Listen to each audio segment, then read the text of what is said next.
রামকৃষ্ণদেব খুবই প্রভাবিত ছিলেন রামপ্রসাদের গানে এবং প্রচুর প্রসাদী গাইতেন। শতাধিকের বেশি গান লিখেছেন। তাহলে বাংলার মেজর গীতিকার হিসেবে প্রায় রবীন্দ্রনাথের সমতুল্য। তোমার সত্যি মনে হয় 300 বছর পর রামপ্রসাদ আদৌ রেলেভেন্ট? 1910-এ যখন বাংলার গানের রেকর্ড করা শুরু হলো, প্রায় তখন থেকে রামপ্রসাদ রেকর্ড করা হচ্ছে, একদম প্রথম যুগ থেকে। দু ধরনের রামপ্রসাদ। এক ধরনের রামপ্রসাদ যেন ধাঁধার বই লিখতে বসেছেন। ধাঁধা, ধাঁধার মধ্যে দাঁড়া, তার মধ্যে ধাঁধা, তার মধ্যে ধাঁধা। রামপ্রসাদকে একবার নাকি ডাকাত ধরেছিল। প্রসাদের গলা সম্পর্কে তুমি একটা সাংঘাতিক মতামত দিচ্ছ প্রত্যেকবারই, যে প্রসাদের গলা খুব যে মিষ্টি মধুর গলা তা নয়, একটু হেড়ে টাইপের। প্রসাদের গানের মধ্যে এমন মাস্তানি আছে, এমন দাঢ়্য গানের কথার মধ্যে রয়েছে। একটা বামাচারী তান্ত্রিক সাধক, যথেষ্ট অ্যালকোহলিক, সে সারা রাত জেগে পুজো দেয়। কালীর অনুচর শিবারা এসে ওর হাত থেকে খেয়ে যায়। তার সঙ্গে তার গলাটা যদি মান্নাবাবুর মতন হয়, আমার মনে হয় স্বয়ং মা নাকি রামপ্রসাদে বেড়া বাঁধাতে সাহায্য করেছিলেন।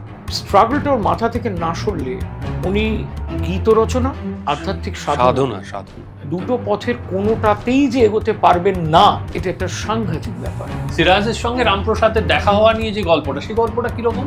সেটা শুনতে চেয়েছিলেন রামপ্রসাদী সুর, যা সিরাজকে হয়তো কাঁদিয়েছিল। প্রসাদী সুর আহরণ করছেন কোত্থেকে রামপ্রসাদ? শ্যামা নামের ভেলায় চড়ে কাল নদীতে দুলি, শ্যামা নামের ভেলায় চড়ে কাল নদীতে দুলি, ঘাটে ঘাটে ঘটে ঘটে মাগো। নমস্কার, টাইম অ্যান্ড টাইড পডকাস্টের প্রতিটি সদস্যকে জানাই শুভ দীপাবলির প্রীতি, শুভেচ্ছা এবং আন্তরিক অভিনন্দন। আজকে আমাদের এই বিশেষ পর্ব কাকে নিয়ে, এই বিশেষ পর্বের অতিথিকে সবই আপনারা জানতে পারবেন। এমন এক অতিথি যিনি এর আগে দুবার আমাদের এখানে এসেছেন এবং দুবারই তিনি আপনাদের কাছে বাংলার ইতিহাসকে তুলে ধরেছেন। সে শিবাশিস দা আজকে আবার আমার অতিথি হয়ে এসেছেন। আর আজকের আমাদের টপিক, আজকে আমাদের আলোচনার ব্যক্তি বা ব্যক্তিত্ব সাধক রামপ্রসাদ, যাকে ছাড়া বাংলার কালী সাধনা অসম্পূর্ণ, কালীক্ষেত্রের কালী সাধনা অসম্পূর্ণ। মায়ের সেই বেটা রামপ্রসাদকে নিয়ে আমাদের আজকের বিশেষ পর্ব। আর শুধু শিবাশিস দাই নয়, আজকে আমাদের সঙ্গে আরও একজন অতিথি রয়েছেন। কেন রয়েছেন সেটা আপনারা কালে কালে জানতে পারবেন। আপাতত শুধু ওর সঙ্গে পরিচয় করিয়ে দিই। আমাদের আজকের নতুন অতিথি শৈলী কি করে, শৈলী আজকে কেন এসেছে সেটা আমি এক্ষুনি বলবো না, সেটা সময়ের সঙ্গে সঙ্গে আপনারা জানতে পারবেন। চলুন তাহলে শুরু করে দেওয়া যাক।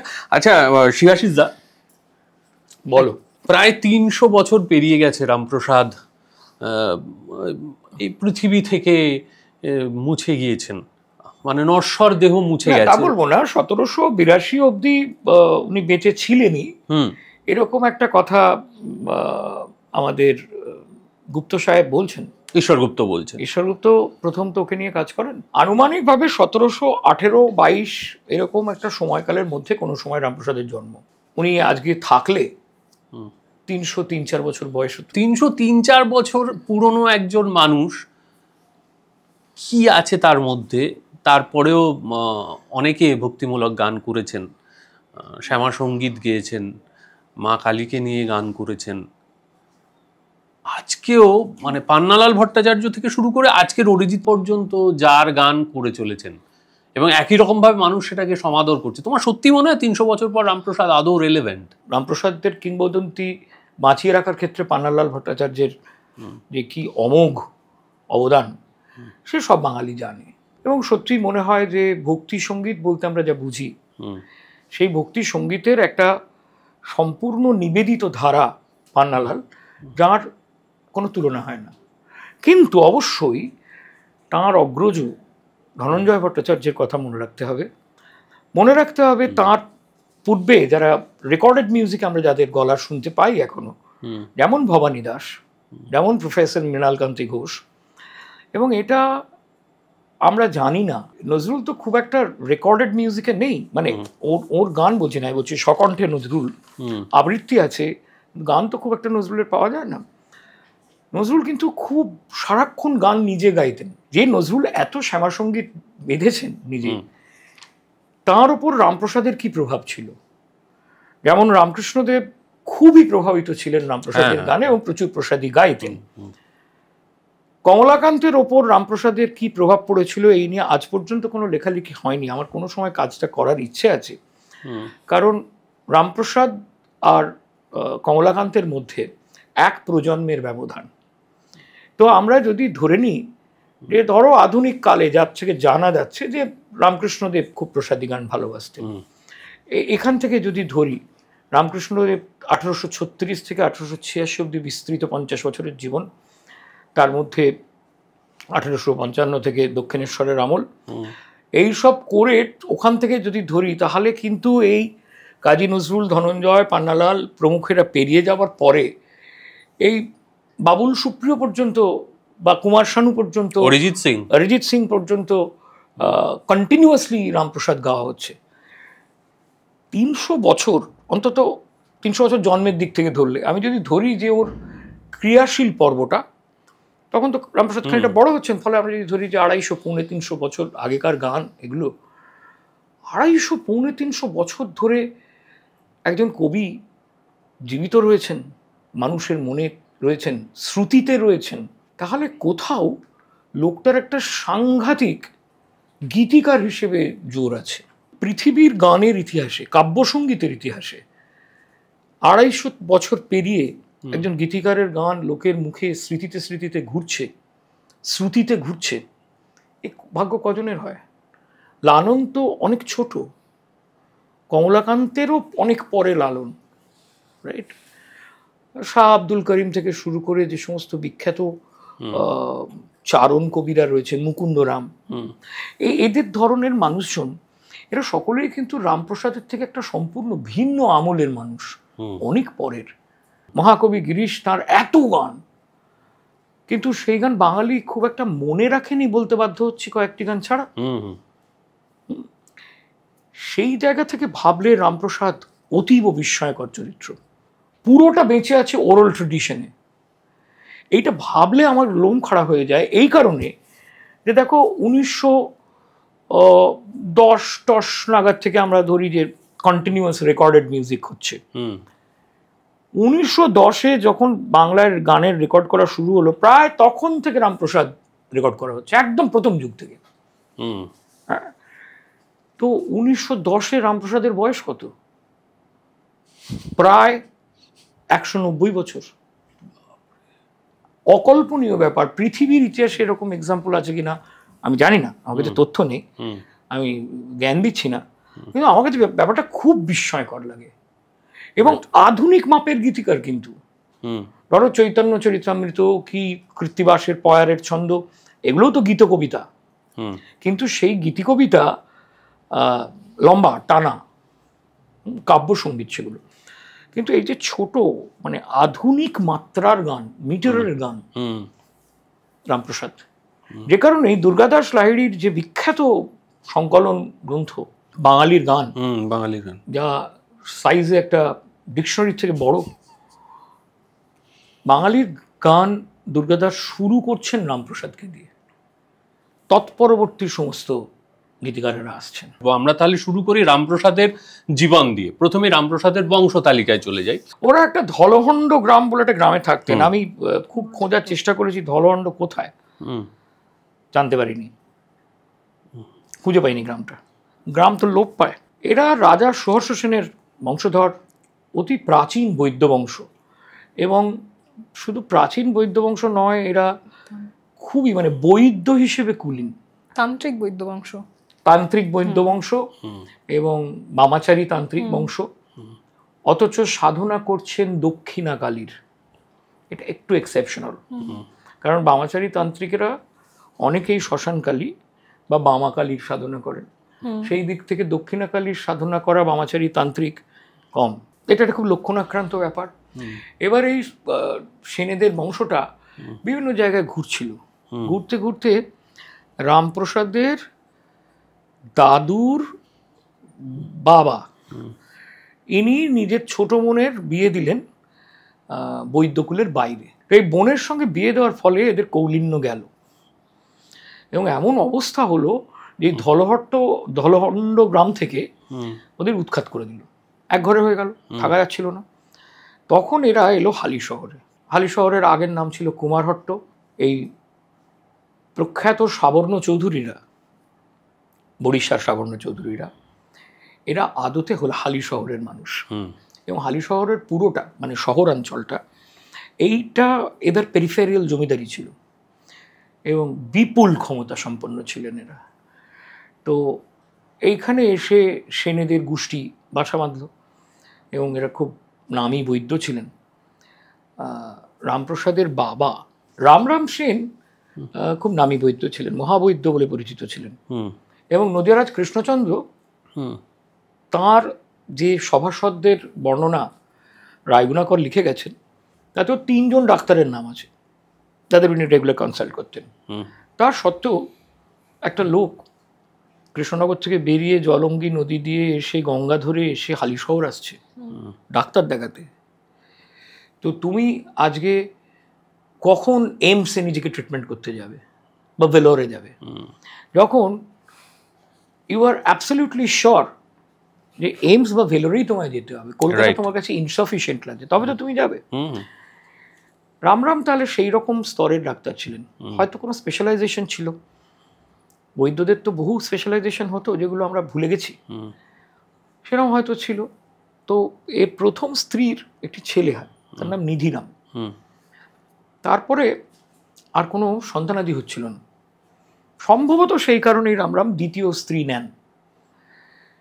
এই ভদ্রমহিলার প্রথমে 2টি মেয়ে হয়, অম্বিকা এবং ভবানী। নাম লক্ষ্য করো, কারণ সবই দুর্গার সমার্থক শব্দ। তৃতীয় সন্তান হিসেবে মানে দ্বিতীয় পত্নীর তৃতীয় সন্তান হিসেবে রামপ্রসাদ হন। রামপ্রসাদের আরেকটি ছোট ভাই হয় পরে। মোট কথা নিধিরামের সঙ্গে রামপ্রসাদের বয়সের অবশ্যই খানিকটা ফারাক ছিল, কারণ উনি প্রথম স্ত্রীর প্রথম সন্তান। Then there is a gap, then there is the marriage with the second wife, then she bore 2 daughters. অতঃপর রামপ্রসাদের জন্ম। ফলে 2 শতাত ভাইয়ের মধ্যে বেশ খানিকটা বয়সের তফাৎ থাকতে বাধ্য। ঐতিহাসিক প্রেক্ষিত যা বলছে এবং যতটুকু জানা যাচ্ছে, সম্ভবত নিধিরাম রামপ্রসাদকে খুব একটা পছন্দ করতো না, শতাত ভাই। এই নিধিরাম কি তাড়িয়েছিল রামপ্রসাদকে? তাই তো বলা হয়। আমি হালি শহরে ফিল্ড সার্ভে করি, যখন আমি রামপ্রসাদের ওপর আমার বইটি লিখছিলাম এবং একই সঙ্গে রামপ্রসাদ ধারাবাহিক, তুই জানিস, সেটাও খুব দর্শকের মনে ধরেছিল। তো তখন আমি হালি শহর একদম তন্ন করে খুঁজি, রামপ্রসাদের কোনো চিহ্নই হালি শহরে নেই, এক্সেপ্ট ওর ওই সাধন পীঠটুকু। সেটারও যে মন্দির, সে মন্দির অনেক পরে তৈরি হওয়া। ওখানে যে কালী প্রতিমাটি রয়েছে, সেই প্রতিমাটি আসামের এক ব্যবসায়ীর গড়ে দেওয়া মূর্তি, সেটা অনেক পরের, অনেক। রামপ্রসাদ কখনো কোষ্ঠী পাথরের মূর্তিতে সাধনা করেছেন এমনটা পাচ্ছি না। উনি খুব সম্ভবত নিজে, খুব সম্ভবত না, এটা তো জানাই যায় যে নিজে গড়ে পুজো করতেন এবং নিজেই বিসর্জন দিতেন। এবার ওর সাধন পীঠটি রয়েছে, এই সাধন পীঠটা সাবর্ণ চৌধুরীদের বংশের এক সাধক পুরুষ ছিলেন, তার নাম রামকৃষ্ণ। রামকৃষ্ণ রায় বেশ উচ্চমার্গের সাধক ছিলেন বলেই মনে হয়, যদিও তার কোনো অ্যাকাউন্টস পাওয়া যায় না। এই পঞ্চমুণ্ডির আসন যখন বসানো হয়, সেই সাধক ছেড়ে যদি একজন চলে যান, কোনো সাধক কোনো কারণে ছেড়ে গেলেন বা মারা গেলেন, তারপরে বলা হয় যে 5 যুগ ধরে ওই আসনটি তপ্ত থাকে। তপ্ত থাকে মানে হচ্ছে এনার্জিটা স্টোরড রয়েছে, আমরা যাকে বলি স্ট্যান্ড বাই মোড। তো ওর ওপরে বসে সাধনা করলে নাকি খুব দ্রুত সিদ্ধি হয়, মানে কি হয়, ফোকাস, কনসেন্ট্রেশনটা বেটার হয় বলে মনে হয়। এর বেশি ব্যাখ্যা আমি জানি না, যারা তান্ত্রিক তারা বলতে পারবেন। আমি কেবল এইটা বলতে পারি যে রামকৃষ্ণ রায়ের ওই পঞ্চমুণ্ডির আসন পরিত্যক্ত জঙ্গলাকীর্ণ হয়ে পড়েছিল। রামপ্রসাদ সাবর্ণ চৌধুরীদের বংশের এক বিধবা স্ত্রী, বিধবা বধূ ওদের পরিবারের, তার আন্ডারে ছিল ওই প্রপার্টিটা। তো হয়তো তার ভাসুর টাসুর হবেন কি শ্বশুর হবেন এরকম স্থানীয় কিছু হবেন। তো রামপ্রসাদ গিয়ে ওর কাছেও এটা চায়, ওই জমিটুকুন, এবং কারণ দেখিয়েই চায়। ভদ্রমহিলা শুধু রাজি হন তাই নয়, একটা খুব তাৎপর্যপূর্ণ সালে উনি একদম লেখাপড়া করে সাবর্ণ চৌধুরী এস্টেটের তরফ থেকে এই জমিটুকু রামপ্রসাদকে দান করেন বিনা পয়সায়। সম্পূর্ণ রামপ্রসাদের মতন একটা তরুণ সাধককে হেল্প করবেন বলে দান করেন। সালটা খুব সিগনিফিকেন্ট, সাল 1758। ছোটবেলায় রামপ্রসাদকে পড়ানোর খুব ভালো বন্দোবস্ত করা হয়েছিল, ফলে রামপ্রসাদ মোটা পাঁচেক ভাষা টাষা জানতেন। তার কারণ এটা তো একটা একাডেমিক ফ্যামিলি। তো রামপ্রসাদকে কে পড়াশোনার দিকে ইনিশিয়েট করেছিল এটা জানা যায় না, আমরা ধরে নিচ্ছি রামরামই করেছিলেন। একটা জিনিস আমাদের মনে রাখতে হবে, এই নিধিরাম ও শতাত দাদা সে কিন্তু গভর্নর ড্রেকের মুন্সি ছিল, মীর মুন্সি ছিলেন, মীর মুন্সি ছিল, এবং মানে দোতরফ মুর্শিদাবাদ নবাবী তো চাকরি করেছে, আবার ড্রেকের চাকরিও করছে। অতএব দুটো ছেলেকেই ভদ্রলোক মানে রামরাম আরবি ফার্সি শেখাচ্ছেন। সংস্কৃত তো বাড়ির ভাষা ছিল তখনকার দিনের বৈদ্য পরিবার, পুরনো বৈদ্য পরিবার, মানে সংস্কৃতের তুখোড় হতেই হতো, নাহলে তারা নিজেদের শাস্ত্রটা পড়বে কি করে। আয়ুর্বেদ শাস্ত্রটা তো পুরোটা চলছে সংস্কৃত ভাষার উপর নির্ভর করে, যা কিছু লেখালেখি সবই দেবনাগরীতে লেখা, মানে চরক সংহিতা থেকে শুরু করে যা যা ওদের অবলম্বন। তাহলে তিনটা ভাষা হয়ে গেল, মাতৃভাষা বাংলা রয়েছে। উপরন্তু তখনকার দিনে এই ধরনের পরিবার খুব ভালো করে হিন্দি বলতে জানতো। কেন? কারণ বিহার এবং ঝাড়খণ্ড তো বেঙ্গলের মধ্যে, ফলে কন্টিনিউয়াস হবনবিং হচ্ছে। তো ইন্টারেস্টিং হচ্ছে যে ওই 1700 ওই পলাশির যুদ্ধের কিছু আগে মানে যে সময়টা আলীবর্দী নবাব হচ্ছেন 1740 থেকে 50, এই সময়টা যদি ধরি টেন্টেটিভলি, তখন রামপ্রসাদ 20 থেকে 30-এর পথে যাচ্ছেন। এই সময়টায় রামপ্রসাদ কিন্তু যথেষ্ট ইংরেজি রপ্ত করছেন, এবং কলকাতায় কাজ করতে যে এসেছিলেন সেখানে তো উনি করতেন সেক্রেটারিয়াল প্র্যাকটিস, দফতরি কাজ করতেন, খাজাঞ্চি খানায় ছিলেন। অতএব সে হয়তো লিটল বিট অফ বুক কিপিংও জানতেন, তখনকার দিনে যে বুক কিপিং অ্যাকাউন্টেন্সি সেটাও হয়তো জানতেন। তো দুটো ভাইকেই আর কি চমৎকার মানুষ করেছিলেন রামরাম। আমি তোমার প্রথম প্রশ্নে ফিরে যাচ্ছি, রামপ্রসাদ কি করে রেলিভেন্ট থাকলেন? রামপ্রসাদ যা করেছেন সারা জীবন, ইতিহাসের ওকে ভুলে যাওয়ার কথা। মনে রাখা উচিত রায়গুণাকর ভারতচন্দ্রকে। হয়েছে তো উল্টোটা, হয়েছে সম্পূর্ণ উল্টো। কিন্তু একথা নিঃসন্দেহে বলা যায় যে সর্বশেষ মঙ্গলকাব্যের রচয়িতা হিসেবে কবি ভারতচন্দ্র এক অনন্য সম্পদ বাঙালির, কোনো সন্দেহ নেই।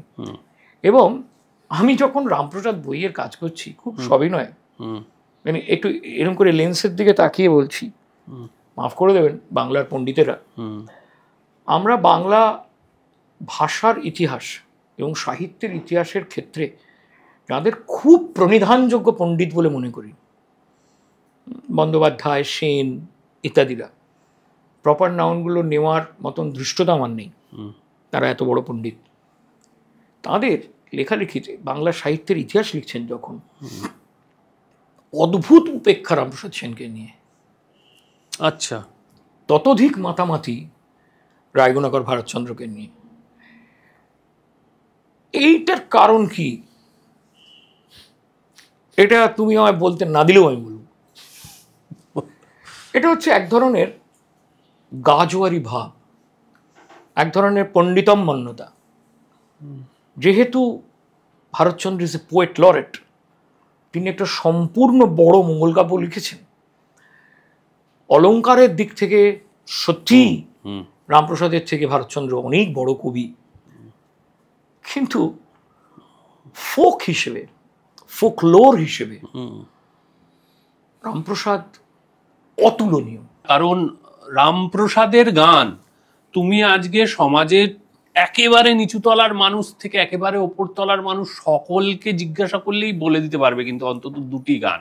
যে ভারতচন্দ্রকে আমরা যতখানি প্যাম্পার করি এই অন্নদামঙ্গলের জন্য, তার একটা বড় অংশ তো রাজস্তুতি, পুরোটাই কৃষ্ণচন্দ্র ভজনা। সো আই মিন কি বলবো, blowing the trumpet for the king, hmm এই জিনিসটা রামপ্রসাদ রিফিউজ করেছিলেন। রামপ্রসাদ খুব স্ট্রং, ল্যাবিরিন্থিক্যাল, হুম ধাঁধার স্রষ্টা। তার অর্ধেক গানের আমি অন্তত মানে খুঁজে পাই না। যেমন খুব কঠিন। একটা গান দিয়ে আমরা তাহলে এই করি, শুরু করি কোনো একটা গান। এই মুহূর্তে তোমার কোন গানটা সবচেয়ে বেশি সিগনিফিকেন্ট বা প্রাসঙ্গিক মনে হচ্ছে এই আলোচনা? গায়কদের সামনে কথা বলতে নেই, গায়কদের সামনে গান শুনতে হয়। তাহলে একটা গান শোনাবে?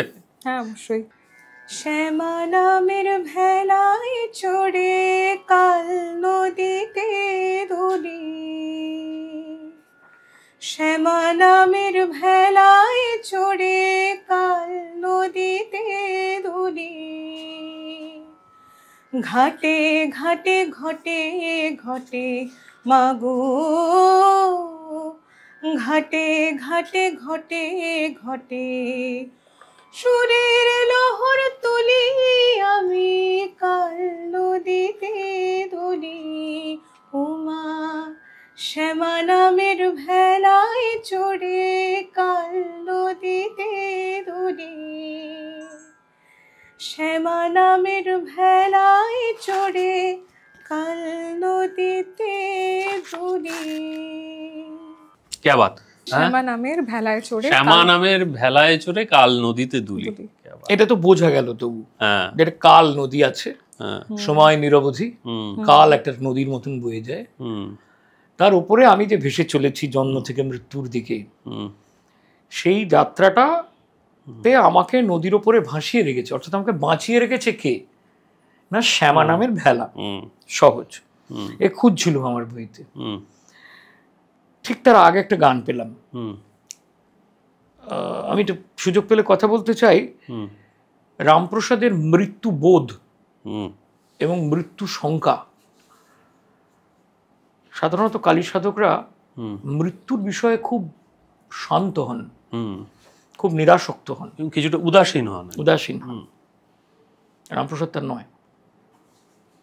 রামপ্রসাদের মধ্যে একটা অদ্ভুত, সারাক্ষণ এই গেল আমার জীবন এই ডুবে গেল, এটা খুব আসছে। আমি একটা গান একটু পড়ছি, কথাগুলো আমি তো গাইতে পারি না। হুম সমন আসার পথ ঘুচেছে, মানে সমন মানে যমের দূত, সমন আসার পথ ঘুচেছে, আমার মনের সন্ধ দূরে গেছে। সন্ধ মানে সন্দেহ। ওরে আমার ঘরের নবদ্বারে চারি শিব চৌকি রয়েছে। এবার শুরু হলো গন্ডগোল। এক খুঁটিতে ঘর রয়েছে, 3 রজ্জুতে বাঁধা আছে। এটা কি ঠিক আছে? পিঙ্গলা সুষুম্না বলছেন? দাঁড়াও, সহস্র দল কমলে শ্রীনাথ অভয় দিয়ে বসে আছে। হ্যাঁ হ্যাঁ এই অবধিও ঠিক আছে। হুম দ্বারে আছে শক্তি বাঁধা, চৌকিদারি ভার লয়েছে। শক্তি কথাটা এখানে ডাবল মিনিং হলো। হুম বেশ, সে শক্তির জোরে চেতন করে, তাইতে প্রাণ নির্ভয়ে আছে। বুলোচ্ছে কিন্তু ধীরে ধীরে। হুম হুম হুম মূলাধারে স্বাধিষ্ঠানে, কণ্ঠমূলে ভুরু মাঝে, এর 4 স্থানে 4 শিব, হুম নবদ্বারে চৌকি আছে। রামপ্রসাদ বলে এই ঘরে, রামপ্রসাদ বলে এই ঘরে চন্দ্র সূর্য উদয়ে আছে। ওরে তম নাশ করি তারা, হৃদ মন্দিরে বিরাজিছে। এই হচ্ছেন আসল রামপ্রসাদ। কঠিন এই গানগুলো কিন্তু তন্ত্রের মানে গভীর তত্ত্ব বলে যাচ্ছেন। লক্ষ্য করে দেখবি রামপ্রসাদের এই ধরনের গানগুলো খুব বেশি জনপ্রিয় নয়। না না না, ন্যাচারালি কমিউনিকেট করতে পারে। এইগুলোই হচ্ছে আসল সাধক রামপ্রসাদের গান। বাকিগুলো একটা রোমান্টিক কবির গান। 2 ধরনের রামপ্রসাদ। এক ধরনের রামপ্রসাদ যেন ধাঁধার বই লিখতে বসেছেন, ভাবিকালের জন্য, পরবর্তী প্রজন্মের তন্ত্র সাধকদের জন্য তিনি যেন ইঙ্গিত দিয়ে যাচ্ছেন। এই যে 8 কুঠুরি 9 দরজার শরীর, সেই শরীর কিভাবে পোক্ত করতে হয়, কিভাবে সে পাল্টায়, আসল স্নায়ুতন্ত্র কিভাবে বদলে যায়, এবং এই শরীরই যে মন্দির, তাকে কি করে সাধনার মধ্যে দিয়ে ব্যবহার করে করে করে করে একটা অদ্ভুত মার্গে নিয়ে যেতে হয়, তার পথ দেখাচ্ছেন রামপ্রসাদ, যা বুঝতে গেলে দীর্ঘ প্রস্তুতি লাগে, দীর্ঘ পড়াশুনো লাগে, নইলে হয় না। রাইট। বৃহত্তন্ত্রসার যেরকম পড়ে সাধারণ মানুষ বুঝতে পারবে না, তেমনি রামপ্রসাদের গানও ল্যাবিরিন্থ। ধাঁধা, ধাঁধার মধ্যে দাঁড়া, তার মধ্যে ধাঁধা, তার মধ্যে ধাঁধা। আচ্ছা, সেরকম নয় গভীরে চর্চা করার জন্য শিবাশিস দ্বারা আছে, আমরা যারা সাধারণ না, আমার যোগ্যতাই নেই। যাই হোক, আমি আর কি পাচ্ছি না। তন্ত্র বোঝা অতি কঠিন, আমার তাতে প্রবেশাধিকারী নেই। একটা ওনাকে নিয়ে গল্প আছে, ভীষণ পপুলার গল্প, তার নানান রকম ভার্সন। সেটা হচ্ছে 30 টাকা মাইনের একটা মাসোহারাতে পরিণত হয়েছিল, কিন্তু উনি গেছিলেন আসলে চাকরি করতে। একদম সেই গল্পটা একটু বল। ডক্টর দীনেশ সেন পরিষ্কার বলছেন যে উনি সোনাগাছির এক বড় লোকের বাড়িতে কাজ করতেন। এই দুর্গাচরণ মিত্রের বাড়ি হচ্ছে গড়ানাটায়, সে বাড়ি এখনো রয়েছে। এখন সোনাগাছি দুদিক দিয়ে অ্যাপ্রোচ করা যায়, একটা হচ্ছে সেন্ট্রাল অ্যাভিনিউ, মানে শোভাবাজারের পরেই এই একটা পেট্রোল পাম্প আছে বিখ্যাত, নামটা বলছি না এখানে, তার দুপাশের গলি দিয়ে যে কোনো একটা দিয়ে দুর্গাচরণ মিত্র স্ট্রিটে গিয়ে পড়া যায়। আর একটা অ্যাপ্রোচ হচ্ছে মিনার্ভা থিয়েটার, মিনার্ভা থিয়েটারের ঠিক উল্টো দিকে হচ্ছে গড়ানাটা। এবার গড়ানাটায় ঢুকলে এখানে খুব সুন্দর সুন্দর নানা রকম গয়না, তৈজসপত্র ইত্যাদির দোকান আছে। ওইটা পেরিয়ে গিয়ে খানিকটা ভেতর দিকে গেলেই দুর্গাচরণ মিত্রের বাড়ি বলে ওখানে যে কেউ দেখিয়েও দেয়। যারা জানতে চান বা দেখতে চান তারা গিয়ে দেখে আসতে পারেন দুর্গাচরণের বাড়ি। ওখানে রামপ্রসাদের দু একটা ছোট্টখাটো স্মৃতিচিহ্ন এখনো রয়েছে। তো রামপ্রসাদ ওই সেরেস্তায় চাকরি করতেন, এবং দুর্গাচরণ মিত্র কে, কেন, এবং কলকাতার ইতিহাসে তার কি অবদান, এটা খুব বড় ব্যাপার, খুবই বড়। জেমস ভ্যালুয়ার ছিলেন মুর্শিদাবাদের, তো ফলে প্রচুর টাকা কড়ি হ্যান ত্যান। রামপ্রসাদের যে দুই দিদি, তার মধ্যে মেজ দিদি ভবানী, তিনি, তার কলকাতায় বিয়ে হয়। ওই জামাইবাবু বেশ করিতকর্মা ছিলেন, লক্ষ্মীনারায়ণ। হ্যাঁ, হয়তো তারই রেকমেন্ডেশনে সম্ভবত উনি এই চাকরিটি পান, এবং বুককিপারের চাকরি, অ্যাকাউন্ট্যান্টের চাকরি। এটা হচ্ছে বোঝো কাণ্ড। যে নিজের হিসেব রাখতে পারে না সেই লোককে দেওয়া হয়েছে অ্যাকাউন্ট্যান্টের চাকরি। তারপরে সেই অব্যর্থ ঘটনাটি ঘটে, উনি লিখে ফেললেন, আমায় দেওয়া মতো বিলদারি, আমি নেমো খারাম নই শঙ্করী। তারপর কি হলো? তারপর সেটা চাকরি তো চলে যাওয়ার, চাকরিটা চলে গেল। চাকরি চলে গেল মানে তাড়িয়ে দিলেন? চাকরি চলে গেল, তাড়িয়ে দিলেন তো আমি বলিনি। তাহলে কি ঘটলো? তখন যেটা ঘটলো সেটা একটা আশ্চর্য ঘটনা। দুর্গাচরণ মিত্র সেন্সিটিভ মানুষ ছিলেন, উনি প্রসাদকে চিনতে পারলেন, বুঝতে পারলেন যে এক অন্য কিসিমের মানুষ। উনি ওকে বললেন, গ্রামে ফিরে যাও, আমি 30 টাকা করে মাসোহারা দেব। এর থেকে দুটো জিনিস বোঝা যায়, এক হচ্ছে দুর্গাচরণের মহানুভবতা এবং মানে স্পন্সরিং আ ট্যালেন্ট। এটা তখনকার দিনে কিন্তু খুব আশ্চর্য জিনিস নয়, অনেকেই করতেন। এবং সাধু সন্ন্যাসীর সেবা করা যেরকম একটা সমাজের অঙ্গ ছিল, ঠিক সেই রকম সাধক মানুষ, পূজারী মানুষ, তাদের কিছু সোশ্যাল আর্মস দিয়ে বাঁচিয়ে রাখা, এটাও তখন সমাজের অঙ্গ ছিল। এবং এটা কিন্তু হিন্দু মুসলমান নির্বিশেষে, মুসলমানরা প্রবল দান ধ্যান করতেন, আজকে সেগুলো ভুলে যাওয়া হয়।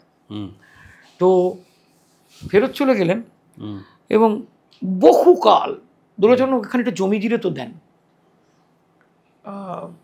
বহুদিন। 30 টাকা মানে অকল্পনীয় টাকা, অনেক টাকা। 30 টাকা তখন লোকের 5 টাকা 7 টাকা মাইনে হতো, সেখানে 30 টাকা অনেক টাকা। কিন্তু কথা হচ্ছে এইটা না হলে প্রসাদের হাঁড়ি চড়বে না, এইটা নিশ্চয়ই দুর্গাচরণ বুঝতে পেরেছিলেন। প্রসাদ তখন বিবাহিত, নদিয়ার ভাজনঘাটের মেয়ে সর্বাণীর সঙ্গে তার বিয়ে হয়ে গেছে। সম্ভবত এই সময়েই বাবা হচ্ছেন রামপ্রসাদ। বাড়িতে কন্ট্রিবিউট না করলে রামপ্রসাদের অবস্থা খারাপ, এইটা দুর্গাচরণ বুঝেছিলেন। এবং শোনা যায় দুর্গাচরণের মেয়ে, তিনি বিধবা, বাল বিধবা কিনা আমি বলতে পারবো না, তিনি প্রসাদকে অসম্ভব ভালোবাসতেন, ছোট ভাইয়ের মতো। হয়তো এই যে পেনশনটা, এই পেনশনটার পেছনে হয়তো সেই ভদ্রমহিলার একটা অবদান ছিল, তিনি বাবাকে কনভিন্স করেছিলেন। এবং আমার কাছে এই ঘটনাটার গুরুত্ব হচ্ছে যে প্রসাদের যে আধ্যাত্মিক চেতনা এবং যে আধ্যাত্মিক যাত্রা আরম্ভ হলো এই সময় থেকে, তিনি যে ফ্রি ম্যান হয়ে গেলেন, এইটা একটা অব্যক্ত কথা বলে। সংসারটা খুব ঝামেলার জায়গা ছিল, সুখের নয়। ভাগাভাগি, দুই ভাইয়ে শটে ষাট ঠং, এই জিনিসগুলো রয়েছে তখন। And it was very disturbing, quite a turbulent family. 30 টাকার মাসোয়ারাটা সেখানে বাঁচিয়ে দিয়েছিল লোকটার স্ট্রাগলটাকে একদম। এবং স্ট্রাগলটা ওর মাথা থেকে না সরলে উনি গীত রচনা এবং আধ্যাত্মিক সাধনা দুটো পথের কোনোটাতেই যে এগোতে পারবেন না, এইটা মিত্রমশাইয়ের বোঝা, উপলব্ধি করা, এটা একটা সাংঘাতিক ব্যাপার। দে মায়ামায় তবে দাঁড়ি, দে মায়ামায় তবে দাঁড়ি, আমি নেমো খারাম নই শঙ্করী, দে মায়ামায় তবে দাঁড়ি, দে মায়ামায় তবে দাঁড়ি। পদরত্ন ভাণ্ডার সবাই লোটে, ইহাই আমি সইতে নারী। পদরত্ন ভাণ্ডার সবাই লোটে, ইহাই আমি সইতে নারী। ভাড়ার জিম্মা যার কাছে মা, সে যে ভোলা ত্রিপুরারি, দে মায়ামায় তবে দাঁড়ি, দে মায়ামায় তবে দাঁড়ি।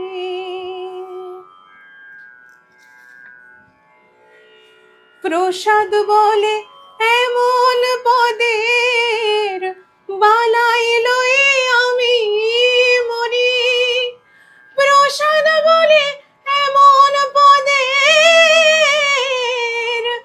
বালাই লয়ে আমি মরি। ও পদের মতো পদ পাই তোমা, সে পদ লয়ে বিপদ সারি, দে মায়ামায় তবে দাঁড়ি, দে মায়ামায় তবে দাঁড়ি। ক্যা বাত, ক্যা বাত। তাহলে আমরা পৌঁছলাম দুর্গাচরণের জন্য 30 টাকা মাসোহারা পেয়ে গেলেন, ঝাড়া হাত পা হয়ে গেলেন। তারপর প্রসাদ কি করলেন? প্রসাদ তার আগে একটা খুব ইম্পর্টেন্ট জিনিস ঘটছে। কালীঘাটে তো মা রয়েছেন, এবং কালীঘাট তো মহাপীঠ। সেখানে আজকে আমরা যাকে কালী মন্দির বলি, কালীঘাটের মন্দির, সেই মন্দিরটি নেই। এটা শ্রাবণ্য চৌধুরীরা প্রথমে লটারি কমিটির টাকায়, তারপরে ওদের টাকায় এই মন্দির 1807 নাগাদ তৈরি হয়। তাহলে তখন একটা একচালা মন্দির ছিল, শুধু শিলাময়ী রূপে ছিলেন, নকুলেশ্বর শিব ছিলেন। এটা কি হতে পারে যে রামপ্রসাদের মতন লোক কালীঘাটে সাধনা করতে যায়নি? যাবেই, যাবেই। পাশেই তখন কেওড়াতলায় শ্মশান ছিল না, শ্মশান তখন আরো এই পাশে। সেই শ্মশান থেকে ঢিল ছোঁড়া দূরত্বে কালীঘাটের তীর্থভূমি, তার মাঝখানে বসে আছেন রামপ্রসাদ। এর কোনো অন্যথা হয়েছিল বলে তো মনে হয় না। অন্তত অবসাদ দিন তো যেতেনি। কেবল ধুধু করছে জঙ্গল, তার মধ্যে ছোট বড় ডাকাত রয়েছে, ঠ্যাঁড়ে বাহিনী রয়েছে। ভবানী ডাকাত এই সময়কার কিনা কে জানে, যার থেকে ভবানীপুর নামকরণ, সেই ভবানী ডাকাত এই সময় কিনা কে জানে। রামপ্রসাদকে একবার নাকি ডাকাত ধরেছিল। সুতানুটি অঞ্চলে অনেকগুলি তো কালী মন্দির রয়েছে। এবার যদি একটা অত বড় কালীর সাথে গড়ানহাটায় এসে বেশ কিছুকাল থেকে থাকে, সে তো মন্দিরে মন্দিরে ঘুরবেই। এবং ডাকাতের হাতে পড়াটা মোটেই বিচিত্র নয়, হুম তার কারণ কলকাতা তো রামপ্রসাদের আমলে কমপ্লিটলি আনরুলি একটা শহর। হুম হুম যা কিছু অ্যাডমিনিস্ট্রেশন সেটা তো ইয়েতে সীমাবদ্ধ, তোমার সাহেবপাড়ায় সীমাবদ্ধ। সাহেবপাড়া সীমাবদ্ধ, একদমই তাই।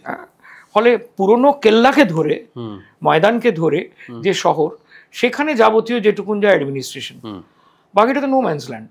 হ্যাঁ এই শোভারাম বসাক কি করছে আর দুর্গাচরণ মিত্র কি করছে, হুম সেইটুকুন শাসনের ওপর নির্ভর করে রয়েছে কলকাতা শহর। ফলে তিনি একাধিক ডাকাতের হাতে পড়তে পারেন। প্রসাদের গলা সম্পর্কে তুমি একটা সাংঘাতিক মতামত দিচ্ছ প্রত্যেকবারই, যে প্রসাদের গলা খুব যে মিষ্টি মধুর গলা তা নয়, একটু হেঁড়ে টাইপের, কিন্তু গলার মধ্যে এমন কোনো একটা ম্যাজিক আছে যেটা যেই শুনছে সেই মোহিত হয়ে যাচ্ছে। এইটুকু আমার বইটাতে হুম তথ্য যা যা আছে সেগুলো সম্পূর্ণ তো ঐতিহাসিক, হুম কিন্তু লেখার সময় তো কিছু জায়গায় আমি কিছু পোয়েটিক লিবার্টি নেব, হুম হুম আমি সেটাই নিয়েছি। আচ্ছা তার কারণ রামপ্রসাদের গলার কোনো রেফারেন্স তো কেউ লিখে যায়নি। আচ্ছা আনফর্চুনেটলি রামপ্রসাদের কোনো বায়োগ্রাফার নেই। রাইট আমার এটা ভাবতে ভালো লাগে যে একটা শালপ্রাংশু চেহারা ছিল। হুম দেখো, ক্যালেন্ডার আর্ট হুম বহুকালের মিথকে হুম ভিজুয়ালাইজ করে, হ্যাঁ হ্যাঁ নিয়মিত তাই। হুম কে বলেছে যিশু তো ধবধবে ফর্সা ছিল, নীল চোখের মণি ছিল, এত বড় সোনার চুল ছিল, সোনালী চুল ছিল, না না, সোনালী সেটা দাড়ি নিয়ে ছিল, প্রচুর বিতর্ক আছে, প্রচুর বিতর্ক আছে। প্রচুর বিতর্ক কিন্তু আছে। এইটা আমাদের সাধারণ বিশ্বাসে ভাবতে ভালো লাগে যে রামপ্রসাদ মানেই একটা শালপ্রাংশু দেহ, একটা বড়স্কন্দ মানুষ, লম্বা চাঁচর, হ্যাঁ সে গান গায় এবং এত উদাত্ত তার গলা যে নদীর ওপার থেকে শোনা যায়। সিরাজ শুনছেন? হ্যাঁ হ্যাঁ হ্যাঁ সিরাজ ওকে বজরায় ডেকে পাঠাচ্ছেন। আসবো আসবো, এই গল্প এরকম ছোট ছোট গল্প বলতে দেবো না না না, আমি এইটা বলছি যে দেখো, খুব সোনোরাস হুম হুম সিল্কি ভয়েস, হুম এরকম ভয়েস পান্নালাল, হুম হুম এরকম ভয়েস মান্নাবাবু। হুম আমার না প্রসাদের গলাটা ঠিক ওরকম মনে হয় না। প্রসাদের গানের মধ্যে এমন মাস্তানি আছে, হুম প্রসাদের গানের মধ্যে এমন দার্ঢ্য গানের কথার মধ্যে রয়েছে। হুম একটা বামাচারী তান্ত্রিক সাধক, হুম সে যথেষ্ট অ্যালকোহলিক, হুম প্রত্যেক অমাবস্যায় হুম সে সারা রাত জেগে পুজো দেয়। হুম তার নিজের স্ত্রী তার সাধন সঙ্গিনী, হুম এবং তারা কর্তাগিন্নি প্রচুর মাছ রেঁধে নিয়ে আসেন। গভীর রাতে শ্মশানে গিয়ে কর্তাগিন্নি হাতে মাছ নিয়ে ডাকেন, আয় আয়। শিবা কালীর অনুচর শিবারা এসে ওর হাত থেকে খেয়ে যায়। এই যে গুজবাম্পিং একটা ভিজুয়াল, হুম তার সঙ্গে তার গলাটা যদি মান্নাবাবুর মতন হয়, আমার মনে হয় জমে না। হুম তাহলে কি খুব স্তিমিত ভদ্র মানে বিনীত গলা হুম হেমন্তবাবুর মতন? হুম আমার এটাও মনে হয় না। উদাত্ত একটা হ্যাঁ, এবং একটু গ্রাফ। হুম কারণ প্রসাদ যখন গাইছেন, হুম প্রসাদের হাতে তো কোনো বাজনা নেই। হুম ধরো মুকুন্দরাম, কবি কঙ্কন মুকুন্দরাম হুম এর মতন মানুষেরা, যদি আমি বিশ্বাস করি যে এরা কোনো মণ্ডপে এরা নিজেদের মঙ্গল কাব্য নিজেরা পড়ছেন সুরে, হুম পড়লে তো সুরেই পড়ছেন, হুম তারা হয়তো সঙ্গে বাজনা টাজনা নিয়ে করতেন। হুম অর্থাৎ ইটস এ প্ল্যান্ড প্রোগ্রাম, হুম যাকে আমরা এখনকার ভাষায় বলি ফাংশন, হুম জলসা। হুম রামপ্রসাদের গান তো নয়। না না না রামপ্রসাদের গান শতোচ্ছ্বারিত ঝর্ণার মতো। প্রায় 250 গান আমি পেয়েছি, হুম এবং আমার সংকলনটাই সম্ভবত, খুব বিনীতভাবে দাবি করছি যে এটাই রামপ্রসাদ সেনের সবচেয়ে বড় গীতি সংকলন। স্বামী বামদেবানন্দর কাজ আমার মনে আছে, মানে সেই ঈশ্বরগুপ্তের আমল থেকে যতজন মহাজন কাজ করেছেন এই মহাপ্রাণ রামপ্রসাদকে নিয়ে, আমি ধরে নিয়েছি যে দ্বিজ রামপ্রসাদ, যিনি রামপ্রসাদ সেন নাও হতে পারেন, তাকেও আমি রামপ্রসাদ সেনের অন্তর্গত হিসেবে ধরে নিয়েছি। কেন ধরেছি? কারণ দুর্গাদাস লাহিড়ী মশাইও দ্বিজ রামপ্রসাদের গানকে রামপ্রসাদের চ্যাপ্টারে নিচ্ছেন, আমি তাই জন্য ধরেছি। যদিও এ ব্যাপারে বহু পণ্ডিত মানুষের বহু অন্য ধরনের মত আছে, ইনক্লুডিং সুকুমার সেন মশাই। তো এই যে কম বেশি 250 গান যদি হয়, যেহেতু উনি ওরাল ট্রেডিশনে বেঁচে আছেন, আমি ধরে নেব অন্তত 20 to 25% গান চির অবলুপ্ত হয়ে গেছে। তার মানে শতাধিকের বেশি গান লিখেছেন। তাহলে বাংলার মেজর গীতিকার হিসেবে প্রায় রবীন্দ্রনাথের সমতুল্য। মানে অত বড় গীতিকার আর কই নেই তো। বৈষ্ণব পদাবলীর যে সংকলন আমরা সবাই মানে যেটা আমাদের কাছে পদাবলী, বৈষ্ণব পদাবলী পড়ার সব থেকে বড় সোর্স, সেটা হচ্ছে ডক্টর হরেকৃষ্ণ মুখোপাধ্যায় সম্পাদিত বৈষ্ণব পদাবলীর সংকলন। তাতেও অত গান কোনো বাঙালি গীতিকারের নেই। সিরাজের সঙ্গে রামপ্রসাদের দেখা হওয়া নিয়ে যে গল্পটা, সেই গল্পটা কিরকম? আগেন মিথ মিথ মিথ সন তারিখ কিচ্ছু বলতে পারবো না, না গল্পটা বলো। আমাদের সাহিত্যিক ঔপন্যাসিক সুব্রত মুখোপাধ্যায় উনি একটি অপূর্ব রামপ্রসাদের জীবনীমূলক উপন্যাস লিখেছেন, আয় মন বেড়াতে যাবি। এও রামপ্রসাদের একটি বিখ্যাত গানেরই লাইন। তো সেখানে মানে যেভাবে সুব্রতদা দেখছেন সেটাকে আমি খুব মান্যতা দিচ্ছি। কেন? সুব্রত দ্বারা বহু পুরুষ হালি শহরের বাসিন্দা, ফলে ওখানকার রামপ্রসাদের সম্বন্ধে যে সমস্ত মিথ সুব্রতদা ছোটবেলায় শুনেছেন আত্মীয় স্বজনের মুখে, সেটা প্রায় 70-80-100 বছর আগের লোকজনের মুখ থেকে শুনছেন উনি বালক হিসেবে। তো সেটা আরেকটু পুরনো একটা ফেজ। তো সেইখানে সুব্রতদা যেভাবে দেখাচ্ছেন রামপ্রসাদকে, রামপ্রসাদের সৃষ্টিশীল ক্রিয়াশীল সময় এবং আধ্যাত্মিক সময় হচ্ছে রাত, ডার্ক নাইট, এবং সে গায়